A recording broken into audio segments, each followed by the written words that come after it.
Olá, aqui é Fernando Betete, do Repórter Saúde, e o nosso assunto, mais uma vez, é saúde cardíaca. E o tema principal desse nosso programa é colesterol, esse nome que normalmente assusta, né?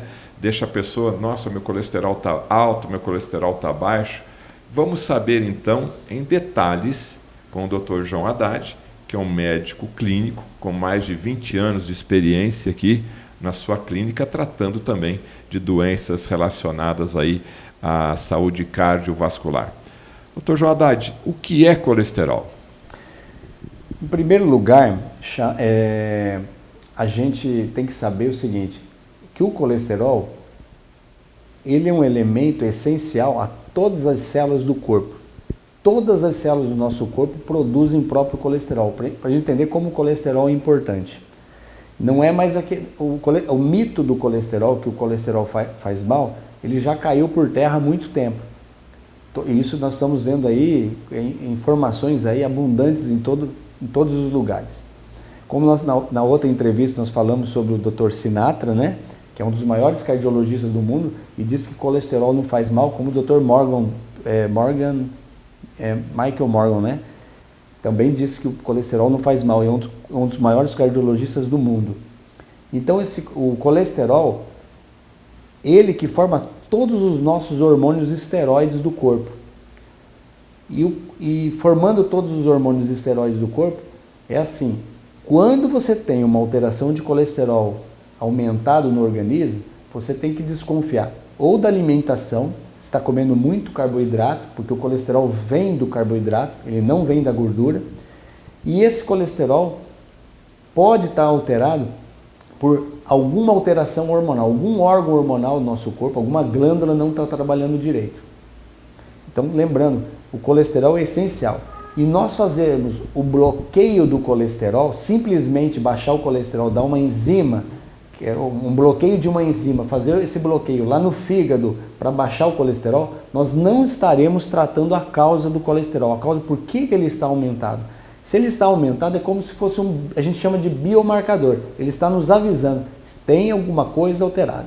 Quando você toma uma medicação para baixar o colesterol, você também está reduzindo outros elementos do organismo. Eu acabei de dizer, se você tomar um comprimido que baixa o colesterol, você está baixando, por exemplo, no homem, a sua testosterona, na mulher os hormônios femininos, o SDHA, outros hormônios super importantes no organismo.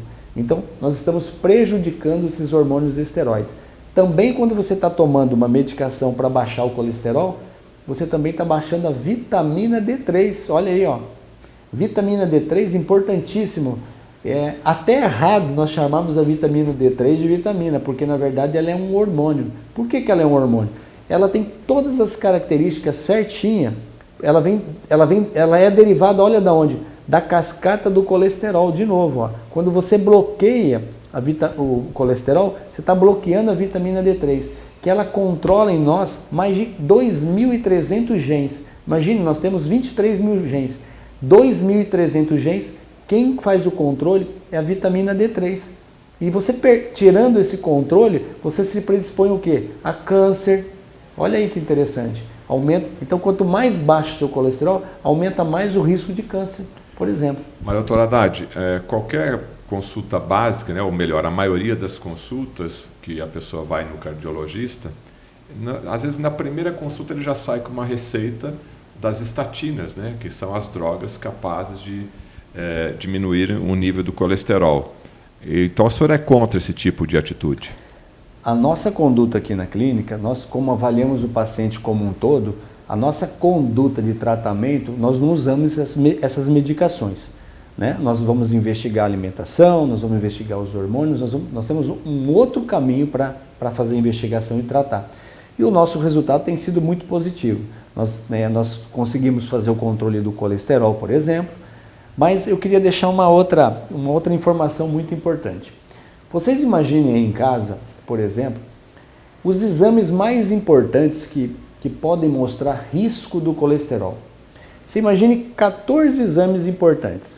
O colesterol, ele ficava entre os últimos, entre o 12º e o 14º, como risco cardiovascular. Em novembro de 2016, a Associação Americana de Cardiologia tirou o colesterol dos riscos do coração. E essa informação ainda está chegando ainda no Brasil.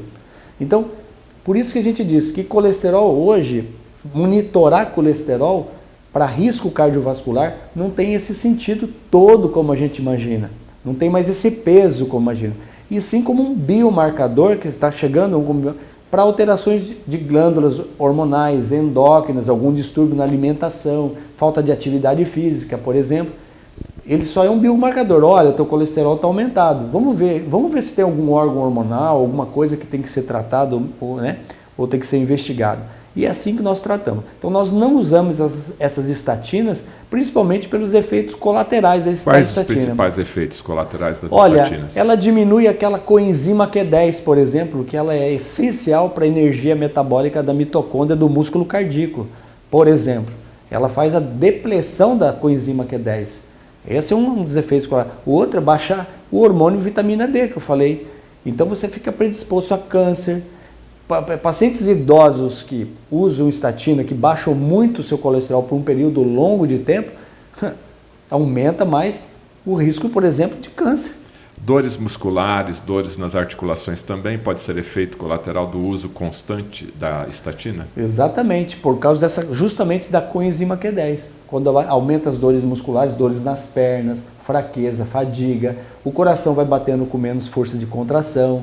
Então, ao longo do tempo, o efeito colateral é prejudicial. Por isso, não se bloqueia uma enzima por longo prazo. Se for fazer um bloqueio da enzima, é por um período curto de prazo, mas não resolve o problema de causa. A causa não foi resolvida. Esse é o problema.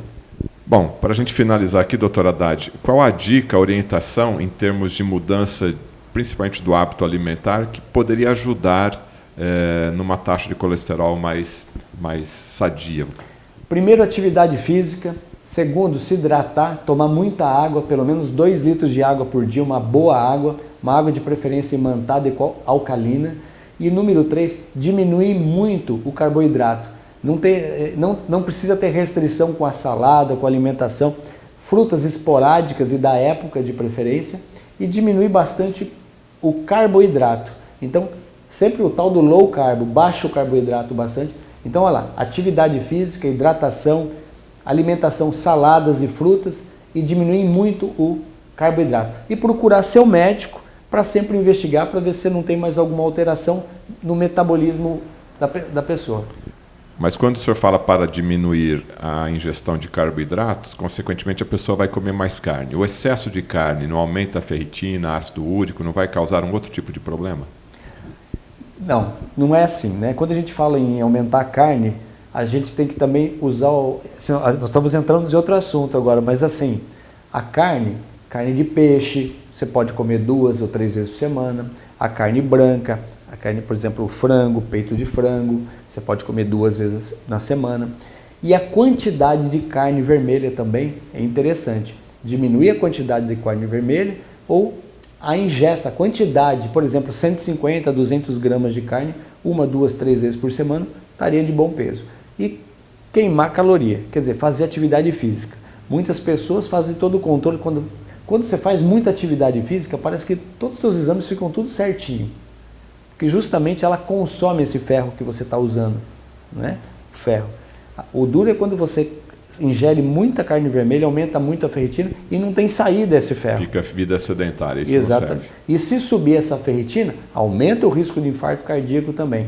Lembrando, ferritina muitas vezes alta significa muitas vezes processo inflamatório no sangue. E isso é perigoso, muito perigoso. Conversamos aqui com o Dr. João Haddad, mais uma vez, com dicas, com informações para que você tenha uma vida mais saudável, principalmente no seu coração.